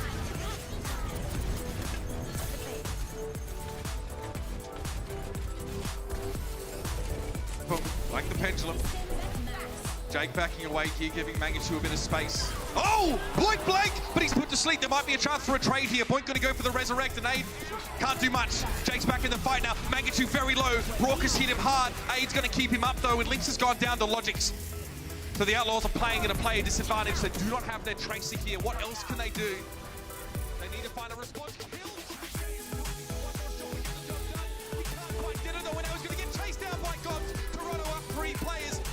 Position to capture the point now. Outlaws does get hacked as he comes down, but it's fine. He's got support. Eventually falls to Linksa. Linksa with 2. Linksa trying to save the day here. He's going to return to the point with the barrage coming in from Mangachu. Mangachu being protected. Linksa can't contest. He'll try and step onto the point, but Neko's being killed up by Aid right now, and there's nothing to be done. Binding grenade on Linksa means he can't.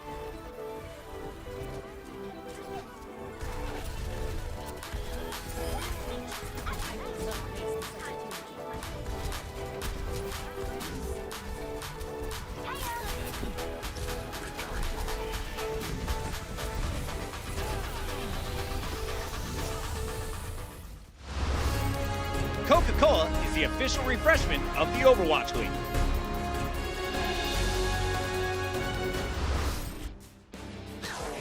Day by day, game by game. That's how Houston told us that they were working through this Stage 3.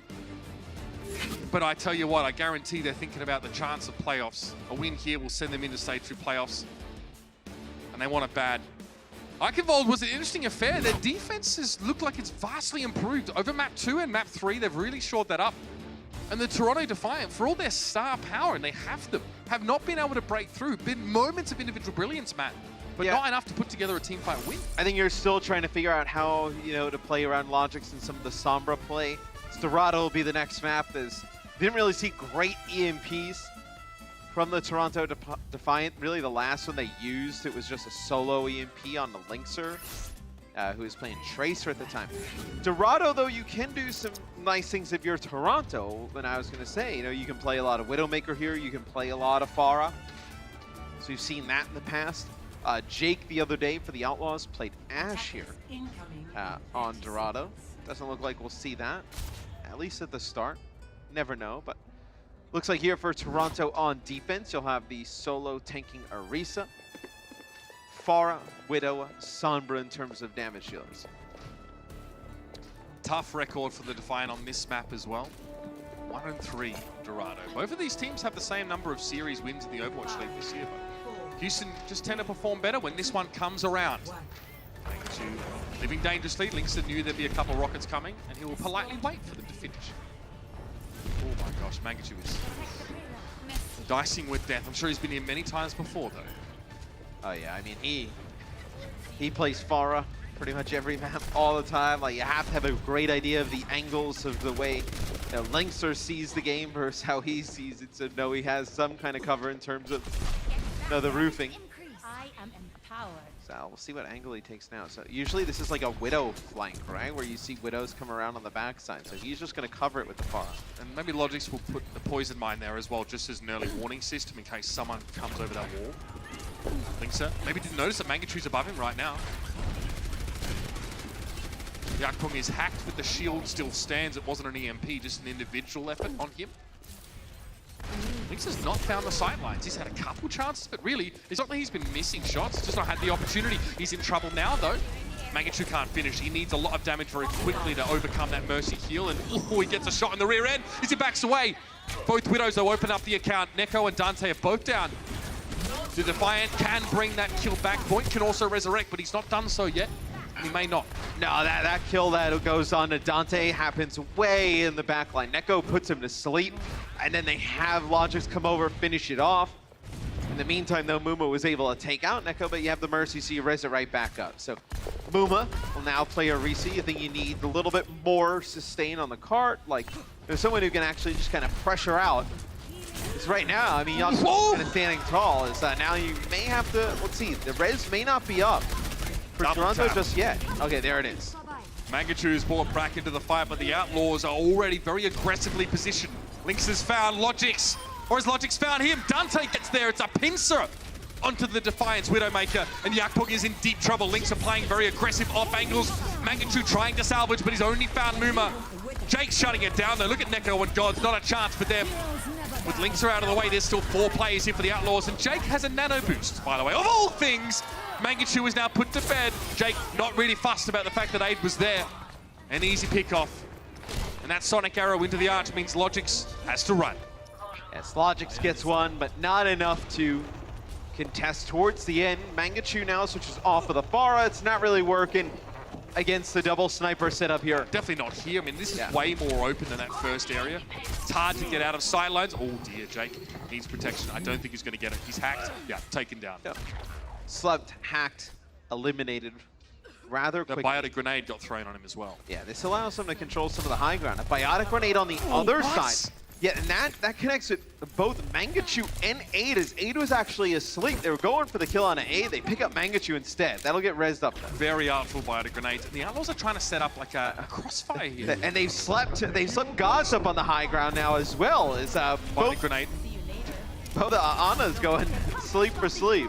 Raucus gets brought back to life. Oh yeah, I mean, we have 2 incredible Ana players here. EMP, Dante always not going to be able to translocate away like he'd hoped. He has EMP ready, but it won't matter. Mangachu and Yakpong are the janitors here. And that fight is over. 3 minutes for the Houston Outlaws to attack here. EMP for the Outlaws, though, in the next fight. I think it'll be much harder to like land an EMP, considering of like the high ground and a lot of different angles you can hide behind. As Mangachu goes on the chase here for Jake. Get back up to the high ground. Oh, he does actually spot Linksa with that. Gods knows he's there as well. Okay, EMP comes up. I think they wanted to time that a little bit more with the hold to make sure that the people would definitely get pulled down. But Linksa finds the shot, he gets Logix. That's the first pick. God's dropping down behind. Linksa, tough shot to hit. That is a hard model to connect with. But he's managed to buy enough time for his front line to do the work. Aid and Neko are both down, and the Toronto Defiant have no healing left. Boink will be hacked, but all God's doing right now is stalling and being annoying. It's all he can. They weren't able to get the beautiful nano boost from Neko off onto Yakpung because he ends up getting hacked by Dante after the EMP, way after. He goes back for the rehack. That'll be the Outlaws that'll take point B. This has not worked out for the Defiant just yet. Mangachu will be resurrected here. So the Defiant feeling a little bit nervous now, feeling like they need to get their ducks in a row for this next fight. Wow, that biotic grenade, that's gross. Logix is able to strike back though. 2 quick kills. And Linksa again, he's getting sick of this. Yeah, Gods is really getting under his skin. Getting behind and getting the hack. Yakpong is hacked, but he already put his shield down, so he'll be fine. Yeah, but you have an EMP for the Outlaws, so EMP Supercharger, which should get you through the next point. Let's take a look at this from Logic's POV. What? Man, he has hit some real headshots. Flicks, again, like, trying to hit a Mercy in the head while she's Guardian Ancient is... Oh, it's great. Another one. There it is. How do you say this? Oh, no! You are kidding me! Another one! Welcome back to the Overwatch League, Logix. That is disgusting, by the way. That is unsanitary. Why even use the dragon and try and break up the res that's coming through? Just let Logix get a better angle. Secures the kill even better. He has infrasight now, so you're going to be able to see exactly where Dante's coming from. At any time, both support ultimate. Brick? Yeah. Remember when Logix didn't play? I'm on board. Yeah, I'm okay with this. 2 minutes remain for the Outlaws. How do they deal with this? They sleep Moom on the double sniper, Matt. God, this is such a pick-based setup here, and the fights are honestly just predicated on one shot connecting. EMP though, oh, that hurts! The Dragon Strike. Now there's a chance for a resurrect here, but really, what can you do? EMP Dragon Strike. They EMP'd from the Toronto side as well to like try and counter EMP, and by the time they did, there are 2 players dead. God switches over to Roadhog, so I'd kind of like the Roadhog switch for the end here. Halt hook combinations. Roadhog a large HP pool to get to Sleep Point. Oh, Neko's annoyed there. Sleep Dart got cancelled out. Jake though, bionic grenade. That is a kill that Neko can get on his own, but no, he doesn't fancy peeking that. Movement from the high ground is able to punish Yakpung. He's caught in the corner and away. Finally, Jake responds. Lynxer gets rid of Logics, and now the Outlaws are starting to double down. They knew that Mangachu was behind them, but Jake gets rid of him as well, and the snipers for Houston starting to fire up. Just the right time as well. Aid can't hang around for too long, but he had to stall as long as he could. Now Yakpung's going to get caught inside the Hulk. I hear a Dragon Strike. It's coming through, and it's coming through from Mangachu. But no one else was there, and the Outlaws just stood and basked in it as they managed to finish the map, and that's very important here. They get a use of the nano boost at the end there of the Defiant, but I mean, they use it onto Logix, who switched to Doomfist, and he was killed. I mean, he was basically killed via instantly as soon as he got it. Didn't really get a use of it there. Neko up on the high ground. Yakpung falls on the low ground. They end up dying in that engagement. Gods is still alive there with Aid, Roadhog, and Mercy. They get hit with a biotic grenade. No healing amongst them, so things kind of fall apart for Toronto near the end. Still, the Outlaws only 47 seconds in the time bank. This is doable for the Defiant. What do you think the Defiant are going to look like when they take this star power that they have and then just add a ton of cohesion? Yeah, I mean, I think their players today have really shown they can give you a lot of different looks. Gods can play like a lot of the off tanks, damage dealers as well. Really impressed with Logix on the Widowmaker. We know Mangachu can fit a lot of different, fill a lot of different holes in terms of damage dealers. So I think you really like the way this Defiant roster looks moving forward. Houston still trying to get into playoffs, still looking for this win. And the Toronto Defiant have to at least finish the map and hope to have some time in the bank. Houston have to show a defensive effort like they did on the map prior on Eichenwald. If they get something like that, then they're pretty much assured. I don't think they like the risk of going to map 5, though. No, they come out with a aggressive defensive setup. And then instead of the Orisa, kind of how the Defiant had, they have a Wrecking Ball, and I don't think that was intentional. That was not intentional. Houston are down to 5 players, and Dante's a long way away. Yeah, he is shaking his head, kind of laughing, kind of not laughing. So that is not intentional. He doesn't seem too bothered about it. He can get back in the Outlaws. He'll get back pretty quick, yeah. Dangerous. Logix, he hits those on the regular. You don't have like a hack here for anybody, right? Like, it would have been great to like get a hack onto like the Orisa on the point, as now you do have Muma falling. They do get a hack on Orisa now. Yeah, but the Defiant have Orisa here. So without a Wrecking Ball, the Defiant just hide behind the shield here. There's nothing that Houston can really do. And they're just winning the DPS fights as well. This is not a great start for the Outlaws. And I think for Houston, if you have that kind of blunder at the beginning, and see this from Dante's POV. The good old BQB. So, I can't wait to see. Did you see when Zoe last week was trying to say that BQB got knocked off by the Wrecking Ball? I want to see Zoe come up with a way how he got knocked off there. Ash for Lynxer though. This is quite fun. Getting airborne. Oh, the punt! Oh, okay. Lynxer gets up there and starts to ball it out with Mangachu. He's brought back to life, but Uma is missing. So it's Dante. Boink. It has to be huge, this from Lynxer from the backside. He's missed a couple. Oh, he gets Logix though. Needs more. Payload getting closer. Needs to be contested. Boink's gone down. Lynxer hurls himself into the mix here, but an immediate translocate away from Neko. They get baited in by Toronto. Jake gets a nano boost here. The Tracer going to be quite durable. Shrugging off the damage and getting extra of its own. The hack comes in for Jake, but he was happy to stand around for the time being, and Muma's going to return to the fight. Puts the shield up. Neko has the EMP though. He's looking to end it here. Muma in trouble now. Caught inside that one he was. But he's still able to be kept alive. Yeah, all the healing for the Mercy. Boink keeps him up. Neko has to get out. And the Houston Outlaws may have a shot at this one. Muma finally goes down. But Gods is asleep. Then hacked. Then exploded. And Gods is down. And Houston have done it. They've defended here. When it looked like all would be lost. What a clever way of juggling. Gods gets slept during Whole Hog. Yakpung gets hacked during Supercharger. And you don't get any of those ultimates. That was sick from Houston. To go into your favor. Now Linkser on the Ashe. You'll have a Bob potentially in play soon as he's looking for Mangachu on the far. I don't think Linkser saw him though. We can, because we see from a different view, but Linkser's busy focusing on Neko now. I get the idea. Mangachu constantly threatening, but never committing. There's a minute and 24 left in this round. Toronto have to make a move here.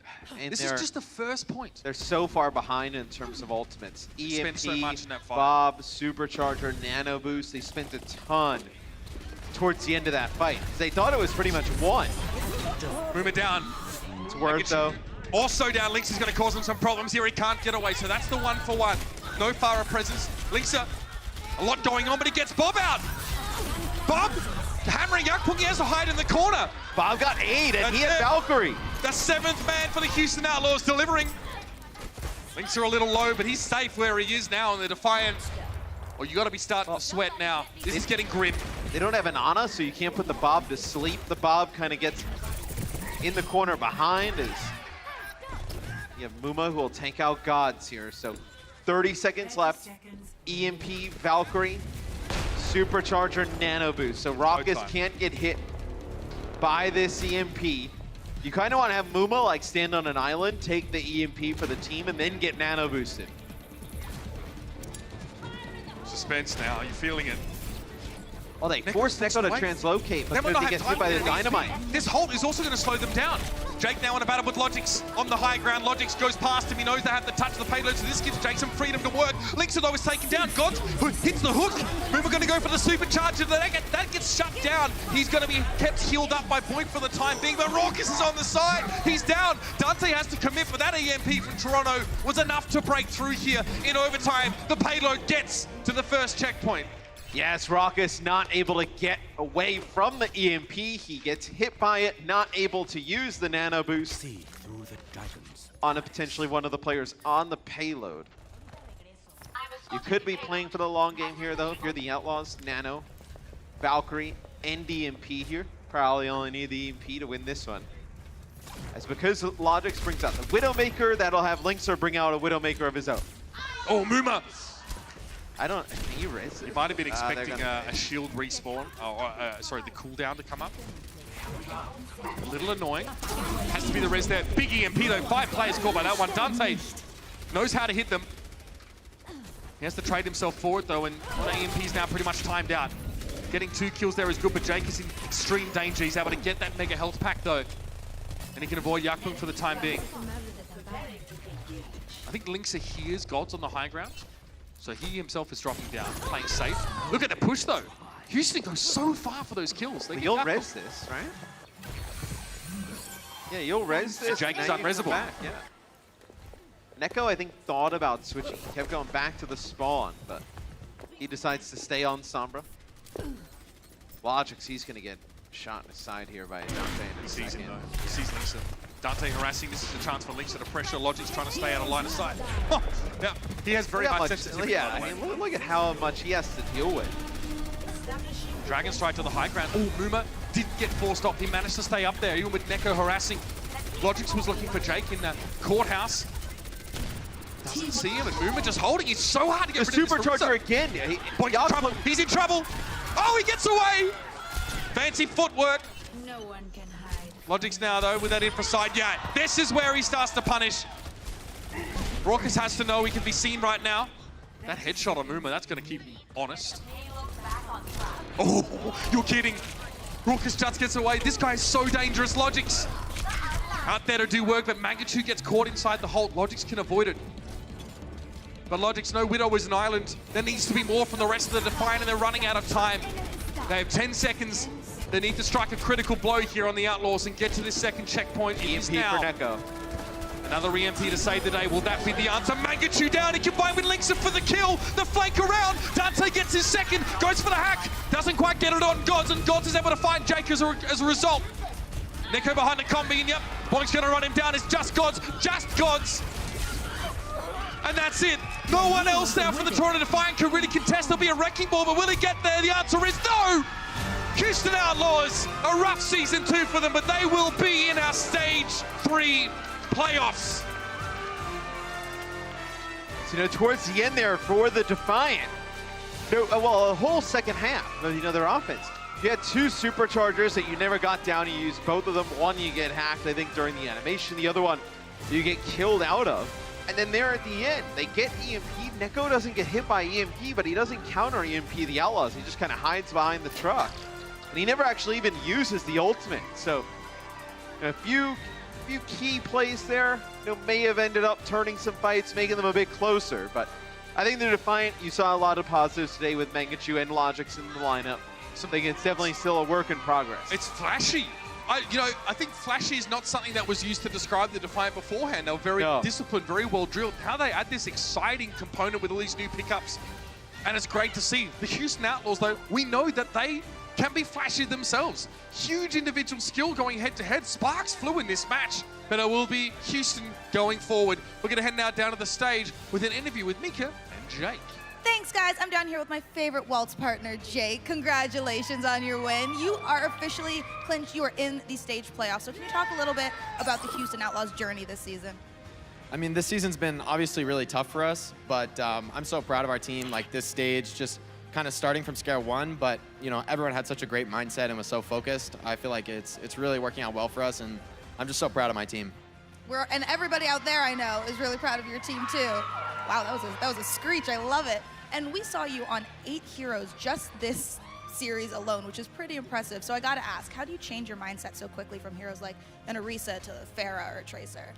Well, we've learned a lot from a lot of other teams in the league, various cheesy compositions. And I think we're a team that has practiced so many. We're lucky that we can kind of switch back and forth between compositions that probably Toronto has never played against before, like maybe Gladiators comp or like we ran on Horizon. So I think it's just, we're happy that we had that strategic depth to go to those comps that we hadn't practiced as much, but we felt like was the right choice against Toronto. So I'm really happy with our coaching staff and everyone putting in all the work so that we have all these options come match day.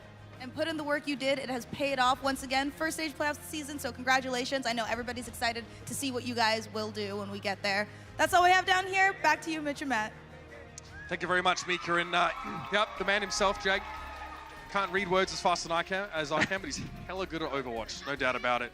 Look, we consider to see him develop in his Hanzo performances. Also, his Faras look great, but here it is. The Outlaws have clinched a spot in the playoffs. They cannot be shaken from this perch. Yeah, it's just a matter of seeding for them at this point. They also, with their win, knock out the Chengdu Hunters, so Hexagram's favorite team won't make it into the Stage 3 playoffs. But there's still a lot of teams in the mix. The Guangzhou Charge still in the mix. The Gladiators, their stage done, but they're still, looking at some of these other matches. They need some help. That's right. All they can do is sit and watch, though. It must be agonizing for them right now. Brutal, probably. But you have to like being the Outlaws and have your destiny in your own hands. Let's talk about our player of the match. For someone who was very quiet in map 1, Linkser really came alive over the course of the series. The Ash pick towards the end, we saw his Widow. He had to go head-to-head with Mangachu and Logix on multiple occasions. The Bastion on that Horizon defense was really important. Yeah, I mean, I think you can give it to a lot of players on the Outlaws, but I think, his Widowmaker play really helps him out here on Eichenwald. Mangachu is dominating. He may have won the 2 maps with his switches. Yeah, I think just with his hero switches. And obviously, the play after that, I think Linkser is definitely a player who is on the rise. And I mean on the rise in terms of this year. I think if you just looked at his product, this year was a little slow at the beginning. You didn't really know how he was going to fit in some of these lineups. And I think he's definitely found a little niche right now with the Outlaws. And for the Toronto Defiant, of course, a lot of new players being added in. It's a new look roster, and they already look very good challenging the Outlaws, who are a playoff caliber team. Let's put that in perspective now. If you're a Toronto fan, your team is looking very good with some dynamic new additions to that roster. Yeah, and I agree with what the Outlaws decided to do. They saw that the Defiant were going to play some of their new players. They came out with some compositions that are hard for even teams like the Vancouver Titans to break, so they expected them not to be able to coordinate as well today, and they get the win. And coming up next, there's more playoff spots up for grabs. The Seoul Dynasty take on the Moo Crew and the Chung Dudes here. It's going to be an important match. The Chengdu Hunters versus the Seoul Dynasty coming up right after this. The Overwatch League is brought to you by T-Mobile, now connecting 99% of Overwatch League fans. Catch your league on America's network, T-Mobile.